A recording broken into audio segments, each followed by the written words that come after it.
So like with my last vlog, you can probably see the similarities, you know, same layout, except I'm sitting on a stool today, not a chair, so slightly lower, lighting not quite so good, and same jumper even, which is something I try not to do in my vlogs.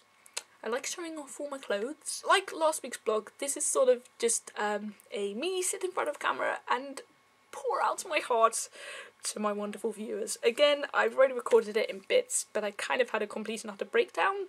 I've now calmed, and I'm ready to say this all. You see, last night my dad told me that he had read an article that he thought sounded very much like me, and he thought I should read it. So I've just read it, and it actually really upset me because it sounded so unbelievably familiar. I don't want to quote it without telling you what it is because plagiarism. It's the foreword for a book called Safety Skills for Asperger Women. I'll put the link in the thingy-majiggy below. Anyone that knows me knows that I was diagnosed with Asperger's about 1.5 years ago, and at first I was in denial, you know. I took it pretty hard. I think mainly out of anger, you know. It was like, I've been struggling all this time, and you knew, you know, my mum knew, you know, and listened to her. The school admitted to having known when I told them, you know, and you did nothing about it. I could have been helped. Yeah, I went into denial. I was really rather upset. After seeing several different types of doctors and counsellors and things, you know, people started saying, you know, you've got to take this seriously. You know, this plays more of a part in your life than the epilepsy does. I talk about epilepsy, write about it a lot. It's a big part of my life, but now so is this. And a couple of months ago, I decided, you know what? I need to learn exactly how this affects my life, exactly what this is, what part of me this is. And I decided to start a project. I wasn't planning on turning it public for a long time, you know, potentially 20-30 years. But I started writing a couple of short bits about things that had been going on, started doing a bit of research, and then this piece of writing really hit me and made me realise that, you know what, I need to get this out to the world. The reason I do talk and write so much about epilepsy is because I've been through a lot with it, as I said in my last blog, and I don't want other people to have to go through the same. You know, I want to be able to give advice to those that have it and give advice to those that don't. Send the information out there, and I figured I want to do the same with Asperger's. I went through so much because of a late diagnosis. If I can help someone else get an earlier diagnosis, then that's what I'm going to do. But I need to understand it before I can start helping you understand it. So this is basically the introduction to my latest project called Untitled Nonfiction. For a very Asperger's-y reason, really. You know, when I first started writing it, I didn't know what to call it, so I just called it that, Untitled Nonfiction, which is exactly what it was. But then, of course, it became titled, so it's really titled nonfiction. So that's basically what this is, and I'm now going to open up my heart. Hopefully, I won't start crying again. So the bit that really struck me in this piece was this. I'm going to read it straight off the website, because I don't know how to paraphrase it. Unfortunately, sometimes the girl who has Asperger's syndrome is vulnerable to friendship predators who take advantage of her naivety, social immaturity, and longing to have a friend. Inevitably, there will be times when she has to engage with other children, and she may prefer to play with boys whose play is more constructive than emotional and adventurous rather than conversational. Many girls and women who have Asperger's syndrome have described to clinicians and in autobiographies how they sometimes think they have a male rather than a female brain, having a great understanding and appreciation of the interests, thinking and humour of boys.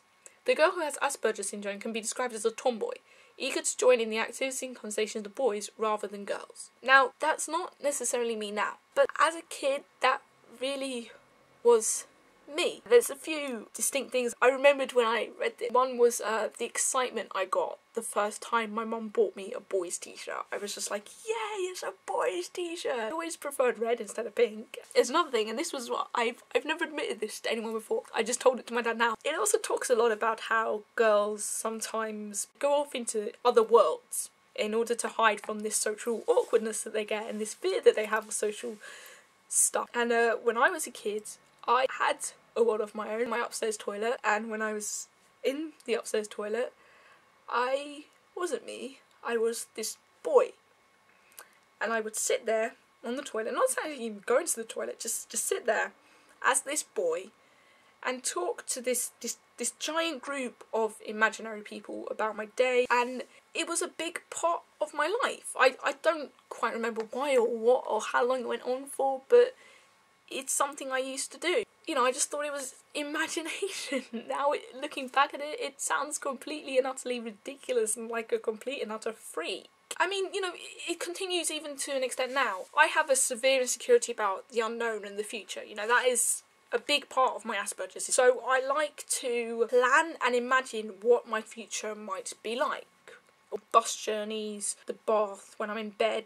I sort of live this future life in my head, but I always see it through my husband's point of view, not my own.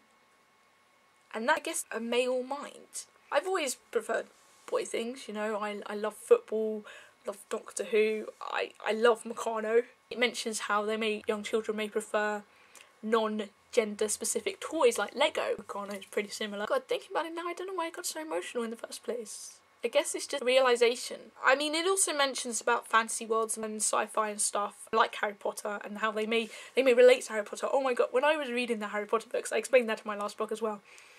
Every time he would see Voldemort, you know, he gets that pain in his head and then he can see what Voldemort's doing. I compared that to when I have my seizures. And, you know, everyone knows Doctor Who, the biggest sci-fi franchise probably of all time, minus Star Trek, Star Wars, and The Hobbit and The Lord of the Rings.